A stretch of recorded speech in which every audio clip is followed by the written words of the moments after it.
Okay, today I want to talk about one really quick, really easy tip that you can use to improve dialogue. I'm really excited about this because I think this is something that can help a lot of people and honestly does not take very much time at all. Right. So the too long, didn't read version is you want to have the confidence to let the dialogue stand on its own. And what I mean by that is you want to start simplifying your speech tags and decoupling the speech from the actions. Let's look at an example of what that might look like in the real world. Okay, this is just some example dialogue, right? So I've got, where is Mr. Alberts? The FBI agent asked, his voice strangely impassive. It doesn't matter. He's no good to you dead, and you'll never take him alive, Susan said, slamming the door in the agent's face. Okay, so when I say that the dialogue is coupled, what I mean is we have some dialogue. In this case, it doesn't matter, he's no good to you dead, and you'll never take him alive, right? That's the dialogue. Susan, the character, says this, and it's coupled to an action, in this case, slamming the door in the agent's face. So those two clauses are combined. It's a dialogue clause added onto an action clause conjoined by the comma. So they're coupled together.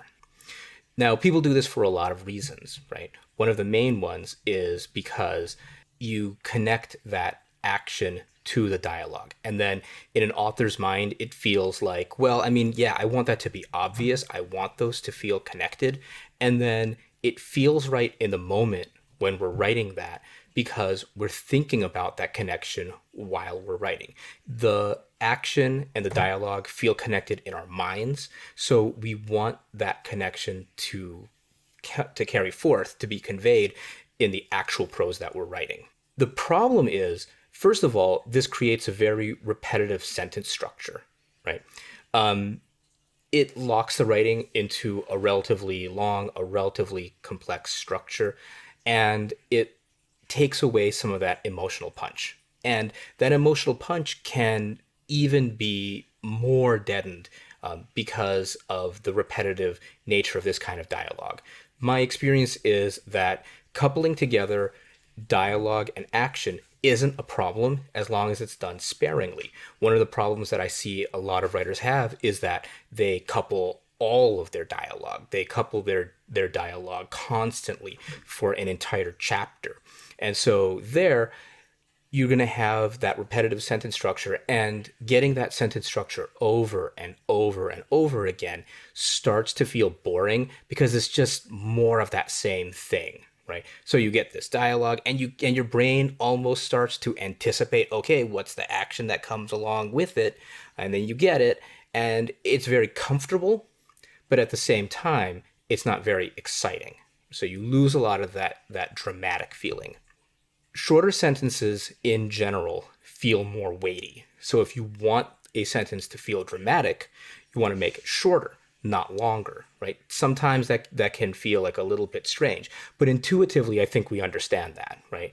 If we look at this example sentence, I will never forgive you, ever. That ever at the end, we put a lot of accent on it. It's really punchy. And the short sentence tends to be read more slowly, right? We put more emphasis on it.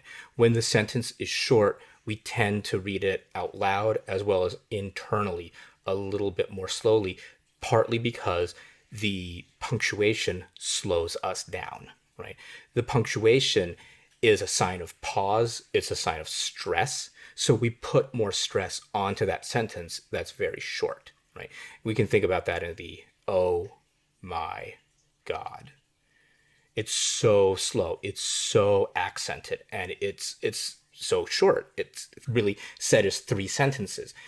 Grammatically, we might describe it as one sentence, but when we punctuate it in a way that makes sense to most people, it's definitely three separate one word sentences.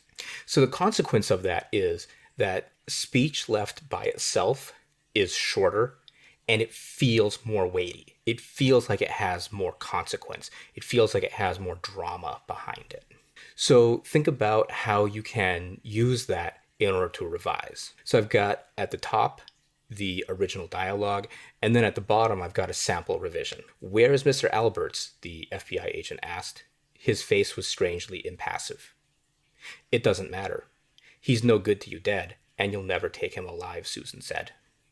She slammed the door in the agent's face. This exchange, now revised, is slower, but it puts more of the reader's thought and consideration into every part of the writing. So when we have that dialogue, when we have those words, we're more focused in on those words. And more important, when we get to the action tag, we settle in and we concentrate on that action more, because it's not just coupled onto the speech, which we're kind of all trying to process at once. We process the speech, we give the reader the signal through punctuation, stop, kind of like take that in. Now it's something else. And we have undivided attention onto that action.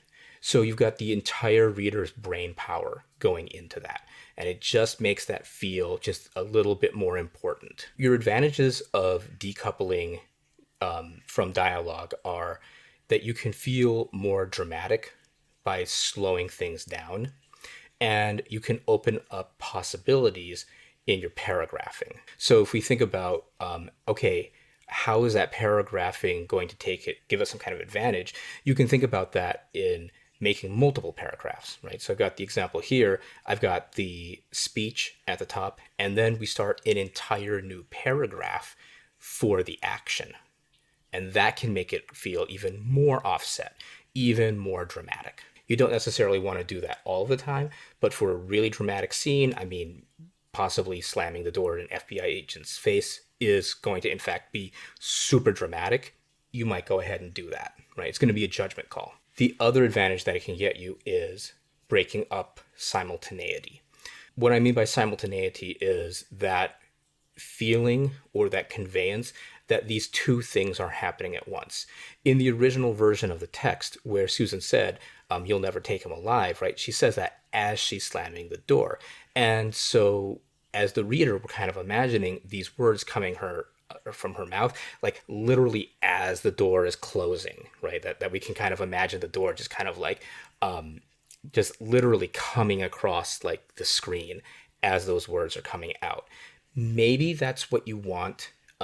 My experience is that the actions and descriptions, when conveyed simultaneously, actually aren't completely simultaneous. That you maybe want that speech to actually finish just a little bit before you want that action to take place. Maybe you do want that to be simultaneous, in which case I would say, okay, well, that's fine. I mean, have it be simultaneous. But often what is really happening is you just have two parts of the story, the speech and the dialogue, and you want them to be so close that they feel like they should be simultaneous, but they aren't really simultaneous. But then coupling them together makes them simultaneous.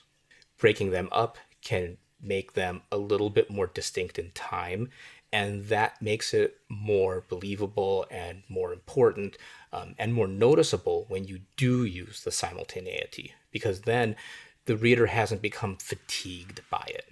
In general, this is going to help you vary your sentence structures. That can be really important. Again, avoiding that reader fatigue is really important. In general, revising this stuff is really, really fast. I hope it's really easy for you. So if you're not decoupling your dialogue, give it a try. I hope it works for you. I hope that you're enjoying writing, and I hope that you're writing a lot.